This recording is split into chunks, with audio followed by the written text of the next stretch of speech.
بسم الله الرحمن الرحیم. السلام علیکم ورحمت الله وبرکاته. زمارون اخویندو د الله جل جلاله یو نوم دی یا غنیو. د دې یا غنیو وظیفې یو داسې زبردست فایده درته ښیم چې کله هم تاسو د یا غنیو ذکر شروع وکړئ نو د دې برکات، اسرار او رموزو نه به خبر شئ چې د دې ذکر کوونکي سره یعنی کوم انسان چې د دې وظیفې ذکر کوي دا وظیفه ډیره کوي یا غنیو یا غنیو. که د انسان غریب او مسکین وي نو رب العالمین به مالدار کی. الله جل شانه به دی غریبی او مسکینی ختم کی، محتاجی بر ختم کی. د قوم او د مخلوق نه به دی الله جل جلاله مستغنی ګرځي. چاته بر داسې حاجت نه پیږي چې د هغې د وجې نه ته د ذلت او د رسوایۍ سره مخامخ شي. نور انسان خو چې دنیا کې اوسېږي هر قسم حاجتونه هغو ته راپېښېږي، لیکن الله به د ذلت او رسوایۍ والا د حاجت نه ساتي. که یو مالدار انسان د یا غنیو ذکر کوي نو د دې انسان په دې مال دولت کې به رب العالمین بېشانه برکت واچوي، داسې برکت چې خپله برته خیران شي. یا یو کور دی په هغه کور کې هیڅ خیر او برکت نشته، نو که چېرته په هغه کور کې هم دا وظیفه شروع وشي دغې کور ته به د څلور واڼو طرفونه برکتونه په شان د باران راباري، دا پرې راروانې او رابریږي به. دومره زبردست او پاورفل وظیفه ده. که یو انسان وي او هغه وایي چې یاره زما دا غریبي دې ختمه شي، لکه بعض ځینې مخکې غریبي مکمل انتها ته رسېدلی وي او دومره انتها ته غریبي ورسي چې انسان په خودکشۍ کولو باندې مجبوره وي. وي یاره اړه مې وایي چې دا خپل ځان بس یا د ځان نه ډز وباسم یا ځان بجلۍ ته واچوم یا اوبو ته واچوم او د خپل ځان دا کار تمام کم.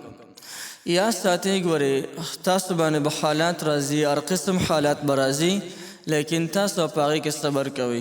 دا حالات چې راشي دا د الله جل جلاله د طرف نه یو قسم له امتحان وي. الله فرمایي زه به د ستاسو امتحان کوم، کله به په تاسو لږه راولم، کله به دنه دغه میوو کموالی کوم، کله به د ستاسو نه د نفسونو کموالی کوم، پلار به د وژنم، ورور به وژنم وغیره. نو دا مختلف قسمه دغه به راځي امتحانات، لیکن اخر کې فرمایي وبشر الصابرین.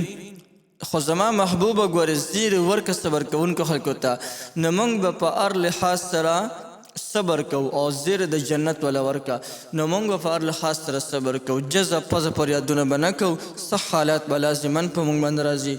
البته که یو انسان د غریبۍ نه سخت تنګ راغلی وي نو هغو له پکار دی چې روزانه 5 واړه وخته مونځ په پابندۍ سره کوي او د 5 واړه وخته منځونو نه پس روزانه پابندۍ سره د هر مونځ نه پس 3 کرته درود شریف صلی الله علیه و آله وسلم دغسې درود شریف او بیا او یا کرته یا غنیو یا غنیو یا غنیو دا وظیفه دی کوي او یا کرته او بیا په آخر کې 3 کرته درود شریف ته وایي او